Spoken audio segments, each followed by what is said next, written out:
to the Boardroom Brain, everyone. I am thrilled to have you here today. I'm your host, Dr. Lauren Cook. Oh my goodness, we have an amazing guest joining us. Her story is going to inspire you in so many ways. I want to tell you about Alyse today. At age 21, Alyse Maslonik had only $63 to her name. Now, fast forward 10 years, and she's now in the top 3% of women-owned businesses. Yes, you heard that right.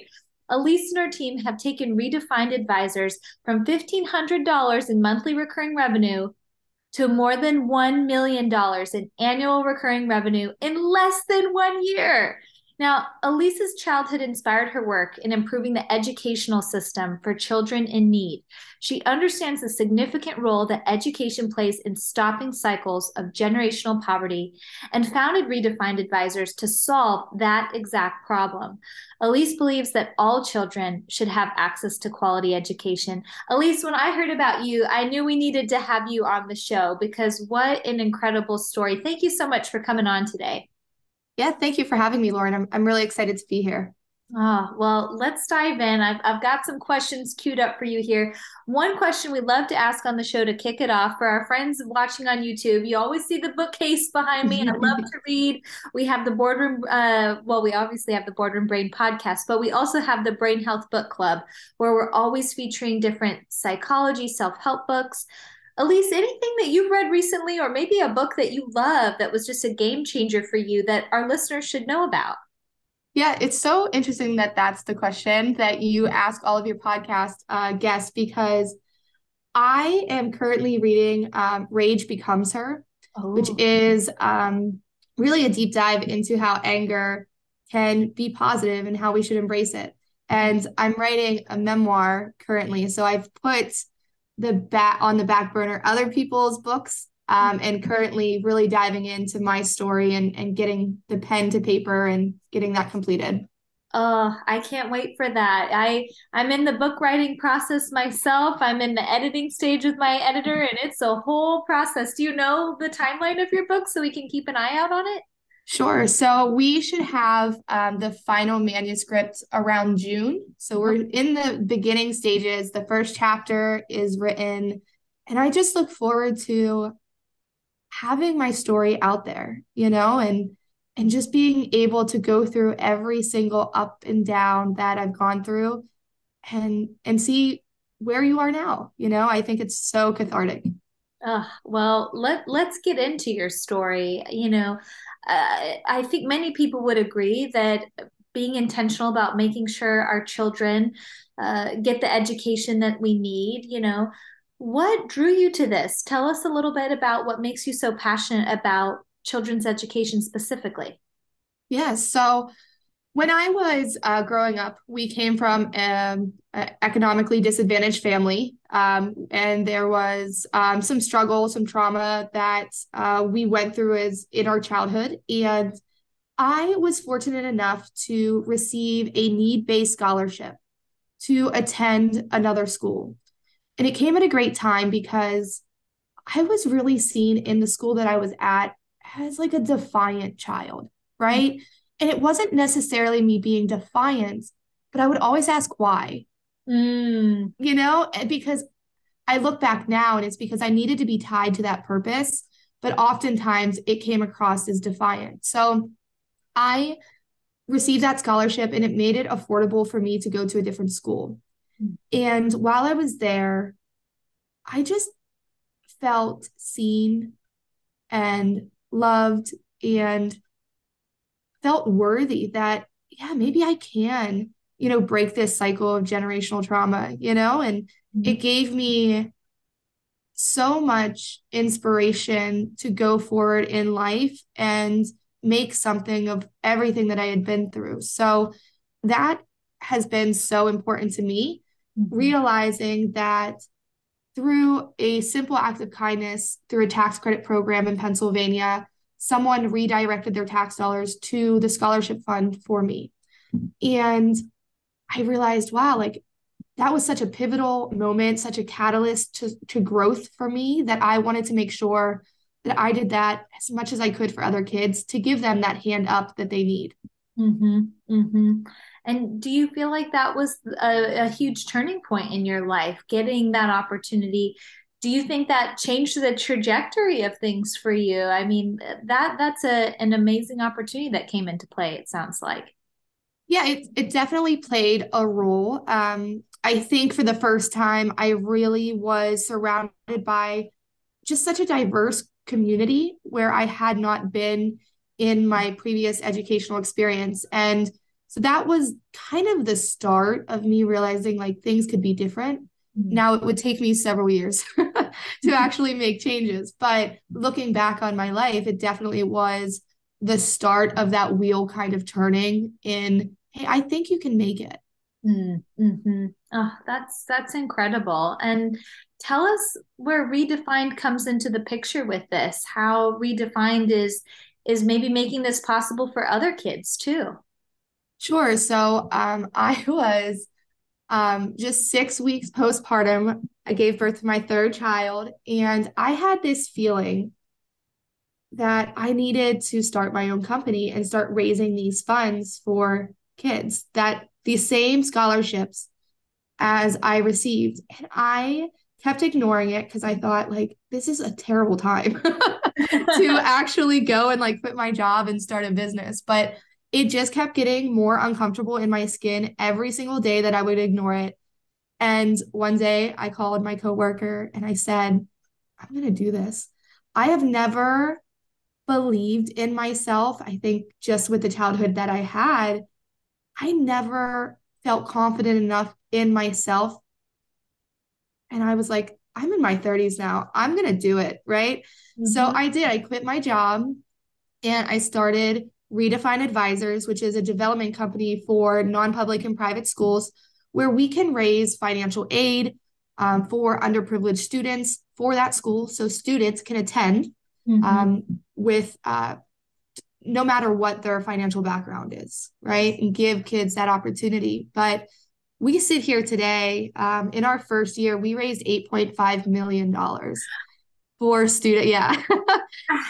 It's been amazing and it will affect and impact nearly 10,000 students in our state over the next 2 years. So for me, I look back and I think, wow, boy, whatever was telling me that I needed to do this was absolutely right. And no wonder it was uncomfortable to ignore that kind of feeling that I needed to go out and do this because our first year, we proved that we could really make it happen. And I use a lot like that 8.5, our team is amazing. And what we've done is use a lot of my story to show them like Mm-hmm. by all accounts, by every statistic, I should not be here.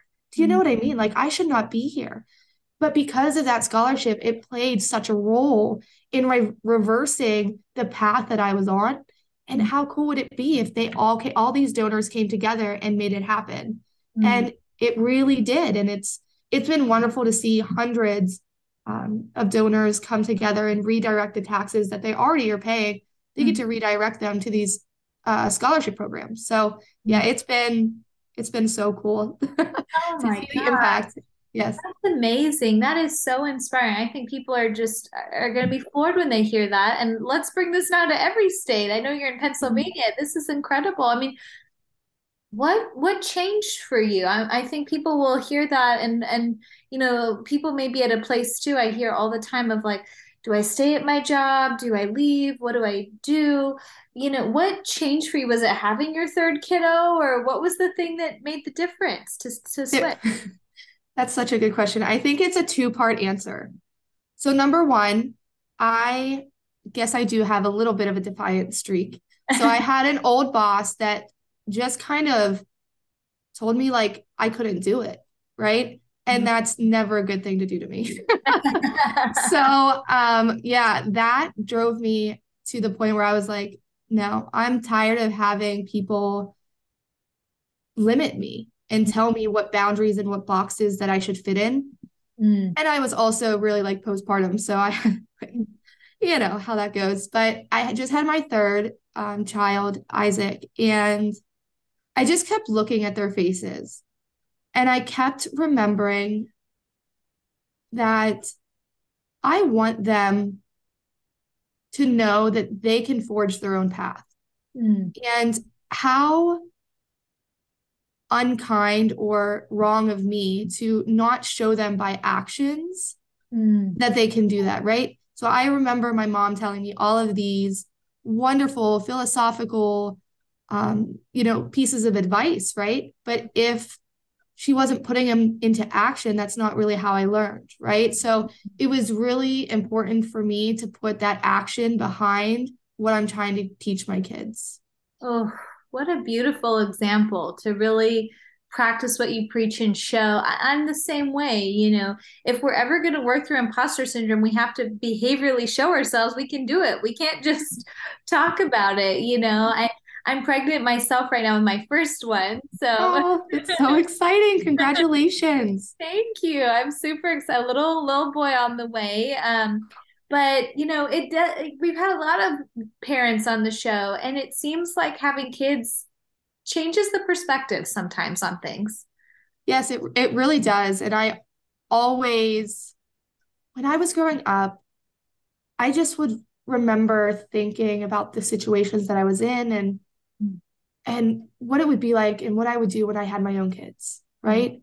And it turns out that, I was probably a little hard on my mom Mm. because I didn't realize all the things she was going through. And she had 4 kids. And now that I have 3, it's it's wild. I mean, it's wild and it's hard. And you have 3 kids, you're a wife, you're starting and creating a business. And I can see looking back, like some of the mistakes that I faulted my mom for weren't really mistakes. It was just kind of being overloaded with so many different things. And yeah, kids change so much about who you are. And I always say they push you to every emotional limit that you could possibly feel.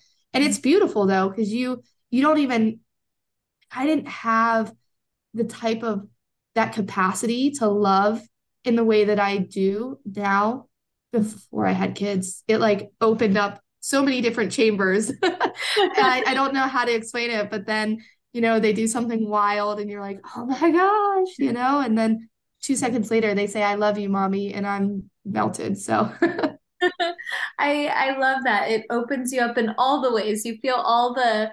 I had a friend say the other day, it's the highest of highs and sometimes the lowest of lows. You yes, get the whole spectrum. So yes. speaking of kids, I'm curious. I mean, Alyse, you're clearly an amazing person. I mean, the fact that you start this and what a success it's become.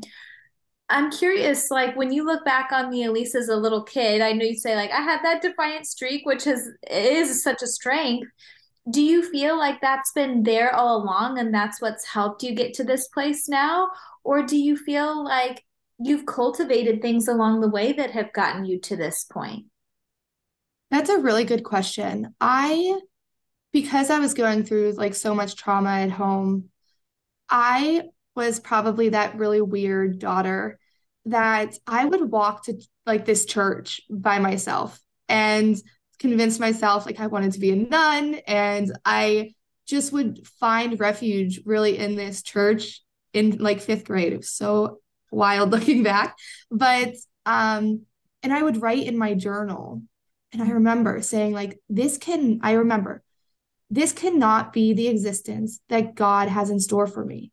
Mhm. I will change this cycle. I have that in my journal. And so I think that I've refined my defiance, if that makes sense. I think it's always been there. And I've always known that if I could just hold on to that light in dark times and just find it, that there was beauty waiting for me Mm. as I got older. So, but I did I mean, I was a defiant child, but you look back at it, especially when you think about psychology and how trauma and those trauma responses affect your behavior. I look back and I'm like, yeah, I need to show myself grace in how I responded because of what I was going through. But yeah, I think I've refined the Mm. defiance and focused it a little bit more.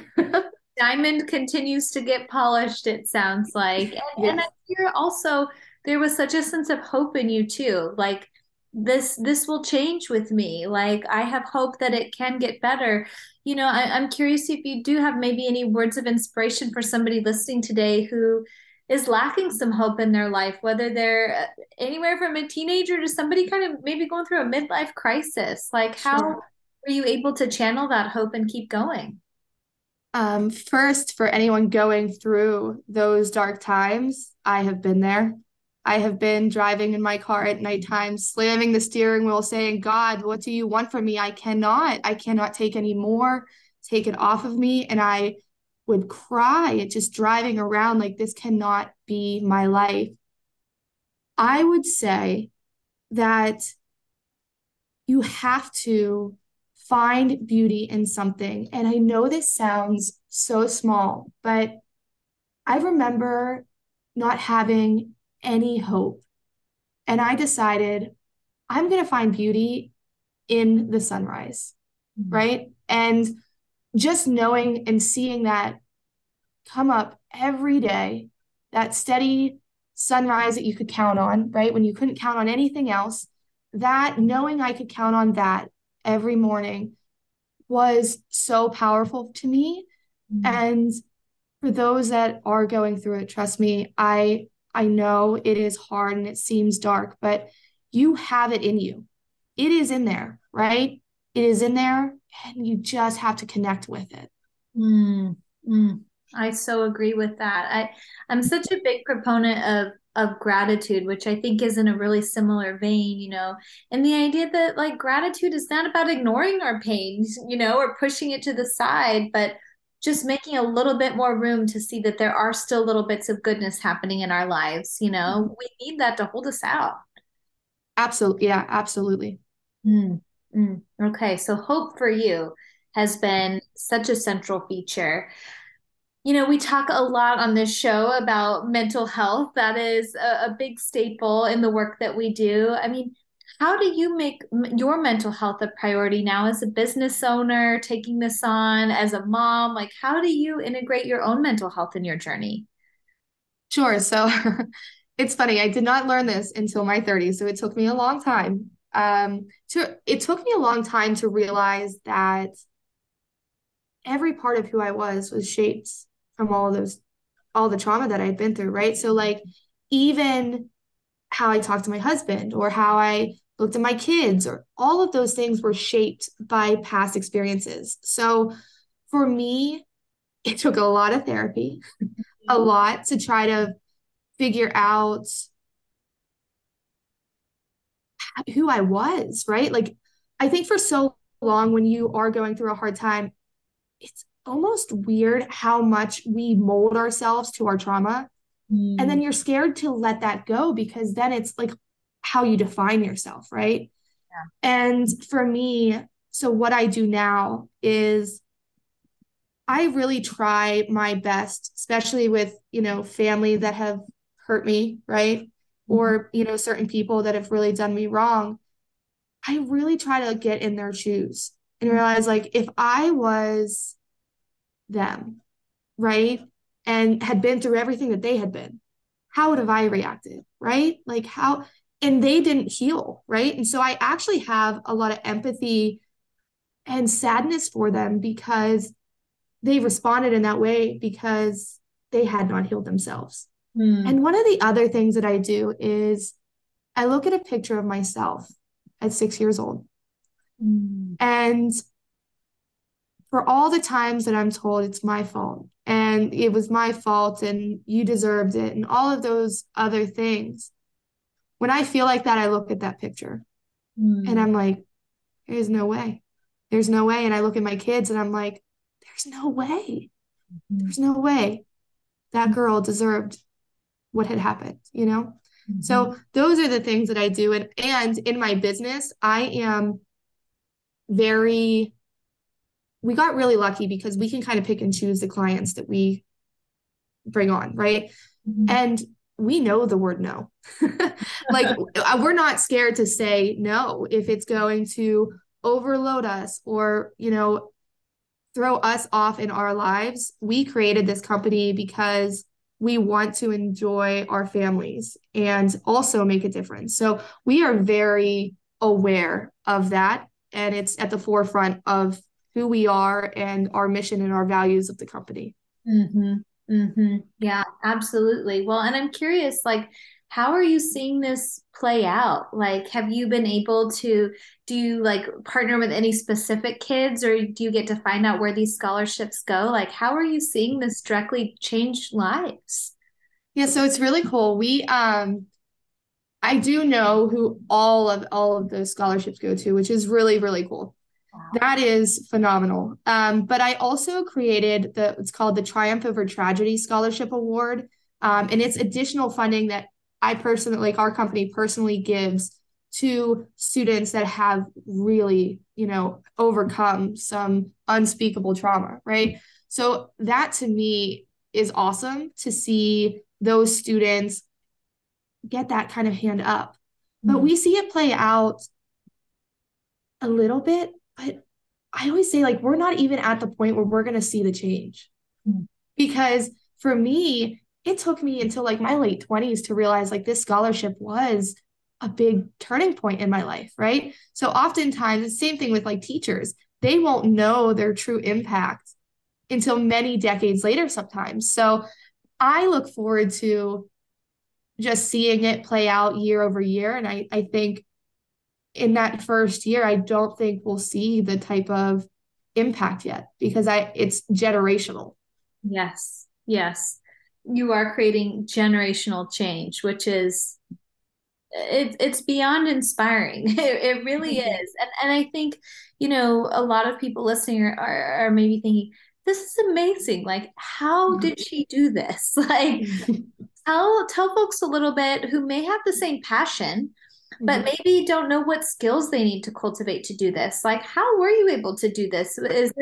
Did you teach yourself about how to develop a company, or did you have a great mentor? Like, how did you know all the steps you needed to take? Well, first and foremost, I would recommend anyone interested to take a real estate class. And I know that sounds wild because real estate and scholarships is not something that's like related, but in the real estate classes, I learned so much about business and like profit, and it was eye-opening to me. And then I did have a background in banking. Okay. So I went to real estate school, graduated there, and then sold real estate for a while, came back to Pennsylvania, started into banking because the real estate market was not like it was in Charlotte. So I went into banking, and that was also really cool because I worked with businesses, saw their cash flow, but no joke. And I'm almost embarrassed to say this, but I learned most of my stuff. I go down these rabbit holes researching online. And I learned so much stuff from like genuinely YouTube and Google and I do self-teach myself a lot. But the other thing that has helped, and I would not be here today, I have the best team. And Mm. it is so important. Anyone that's starting out, you have to find someone that believes in the mission as much as you, right? And that also has skills that you don't have, right? So I know a lot about I've taken several personality tests like in corporate America, right? So I know how my brain kind of works. And what I've learned is I'm really the person for the front end of the idea, right? So I'm that vision, and Mhm. I need someone behind me figuring out how to make that vision come to life. Mhm. Yes, right. The implementer. I am not someone that can implement, but I can give you the idea and I can tell you how I envision it playing out. But I was very selective in who I brought with me. And I also was that way because I believe so deeply that we should not be paying employees $10 an hour. I don't believe it. So I have pensions for my employees and I put a lot of funds, right? We have wonderful profit, right? But I spend a lot more than other companies on overhead for employees by choice because they deserve it. So I want to make sure that I hire employees that like really understand that impact. Mm. and can help us get there. So choose the right people, Mm. not people that are just like yes people, right? Like you can't have people that are always going to tell you yes. You have to have those ones that are like, Alyse, that was a terrible idea, right? Like you need people to be honest with you and kind of reel you back in on what reality is, especially when you are someone that is visionary in wanting, that ideal situation to have someone reel it back in. Oh, that is such great advice there. And it sounds like you treat your staff so well. I think companies would work so much better if there was so much more of a focus on mental health for team members and making sure that people are financially well supported. Talk about a way to have more mental health in your life. That is one way. And it Mm-hmm. sounds like you do that. Yes, I always say like we don't have like a PTO policy. I've never created one. Take your days off. Like I, if you have a doctor's appointment for your child, like just text and let us know. Like you will never have to call me in the morning Mhm. worried because your child's sick and you don't want to call off work and have like all of that stress. I remember being there working at the bank and like being so nervous because my son was sick and how could I call off? No, we don't play that at in our company. No, it is genuinely, I just need to know that your work's getting done. I don't care if it only takes you 20 hours to do it. I'm going to pay you 40. And if you're doing it in 20, more power to you. That's amazing, right? Like I'm not going to put more onto you. I hired you for this specific role, right? And if you're completing that role, that's all I could ask for. At the end of the day, it's just a job and life goes on. And I never, ever, ever want to have an employee feel like scared to call, like Yeah. to call me or call our operations and say like, hey, like I don't want that. That's not what this is about. It really is. We're doing good. We're doing good work, and that's the story here. Not, you know, making our employees work all the time. You sound like Dream Boss. I feel like people are gonna listen to this interview and be like, how do I get a hold of I do have so many people. It's funny that you say that because we work with a lot of schools, them? and we have had about a dozen staff from the schools that we work with reach out to me privately and say like, hey, are you hiring? And we're not, right now, but it is really cool that they recognize that. And for much of my team, like the most they had ever made was like $11, right? An hour. Like these companies would just kind of take advantage of them. And here they are, like making good money, right? And they have pensions and they have life insurance and they have all of these things that like do not cost them anything. They're not paying for their benefits out of their paycheck. Like we just pay that, right? And it does make such a difference. So I would encourage more businesses to really look at that because when I tell you my team is on it and committed and they are like the mover shakers, like so adaptable to whatever the mission is because they know that whatever happens, we will take care of them. And as the company grows, so will their financial impact in their family, right? And when they have that trust in the company, you can't beat it. Yeah. Oh, absolutely. Well, and speaking of that, where do you see Redefined going? Like, what's the path ahead? Sure, that's a good question.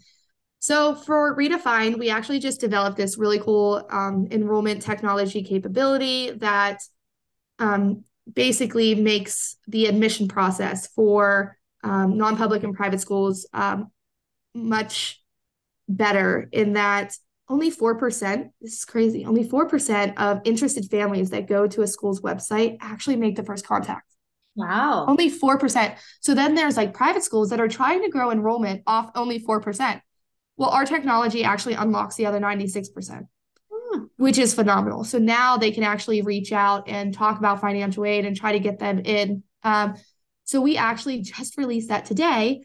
And it's unlockthe96%.com. And they can go on and it's just a subscription service where when we set it up, it just runs and they get all of that contact information so that they can build their email lists and and newsletter databases. So it is really, really cool. So we are definitely looking to go further with that.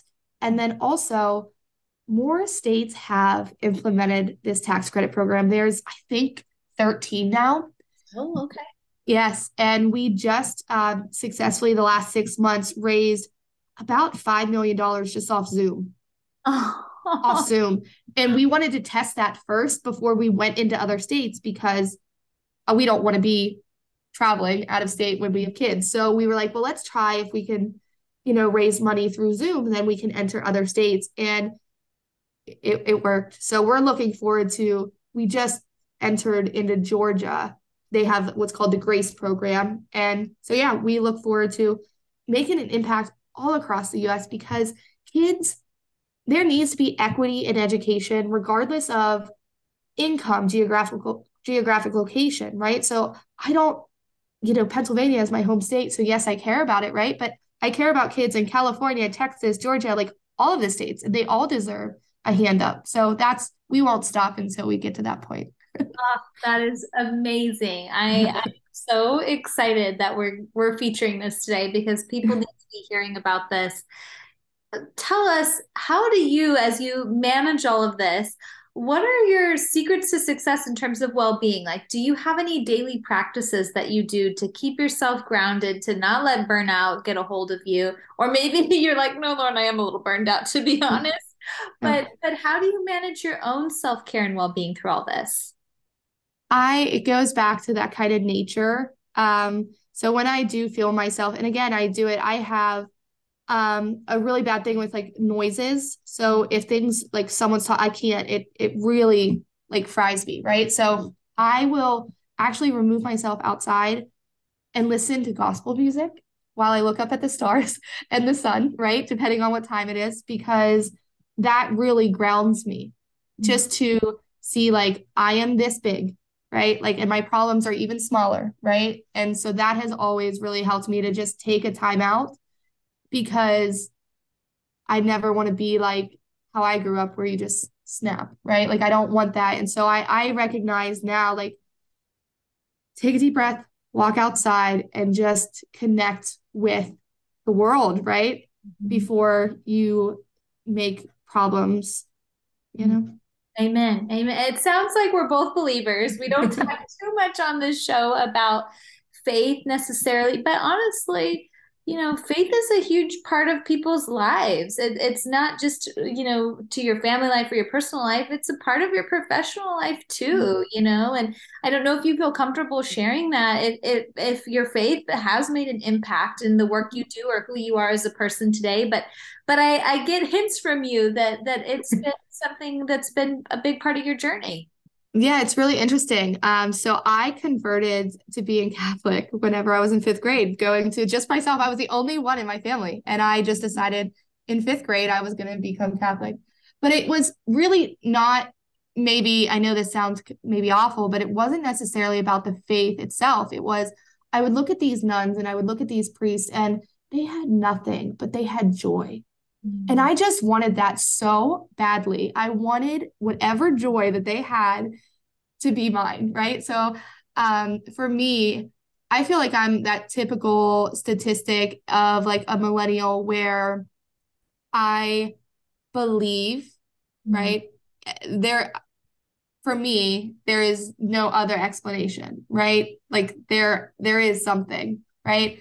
But I don't follow strictly a religion, but I am extremely spiritual and it gets me through so much. And if I didn't have that, I wouldn't be here, So not necessarily so religious, but spiritual. And I think most millennials feel like that, where they're not, people are getting away, it seems, from, that strict, religion and more identifying with spirituality.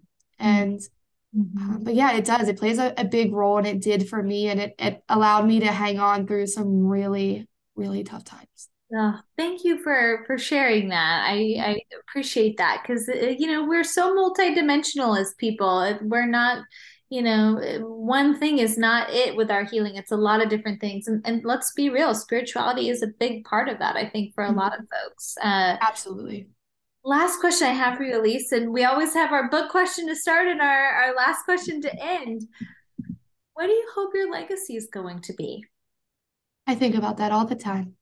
I think that if I can eventually, with my book and some of the stories and reporting that I'm working on right now, my goal is I hope that people see like I really love them, you know? Like I really cared. And even if it's a stranger, like I feel their feelings and I don't know how to explain, I just feel them. Like, and I want them to know that like it was really hard to get to that place, but that I always saw the light. Mm. How beautiful. My goodness. It sounds like you are a true empath, Yeah. that you use that heart for such good. Oh my gosh. Just the work you're doing, it sounds like it comes from such a place of just pure love for others. So I think that's going to resonate so much with everybody here today. My spirits are lifted. My goodness. I think everybody else's will be as well. To connect with you, Alyse, where can people connect with you and continue the conversation to keep learning about Redefine and who you are, your book? Sure, yes. So LinkedIn, I'm on LinkedIn. I am always there. I love that platform. It's one of the only ones that I really use. And then our website is redefiningeducation.org. So you can go on, especially for those that were interested in the Triumph Over Tragedy scholarship, you can go on and just apply for that scholarship right on the website, which is pretty cool. But yeah, LinkedIn, I'm excited to have like a release date for the book. And I hope that it helps other women, business owners see like it can feel really desperate sometimes, right? But if we just hold on and keep going with that belief in ourselves, we can really make it happen. Keep looking for the sunrises. The sun is Yes. going to rise. So, Yes. Alyse, what a gift to have you on the show today. Keep Yeah. spreading your light, your own sunrise, and you are a sunrise into the world. So keep spreading that. Thank you so much for coming on the show. You're welcome. Thank you so much.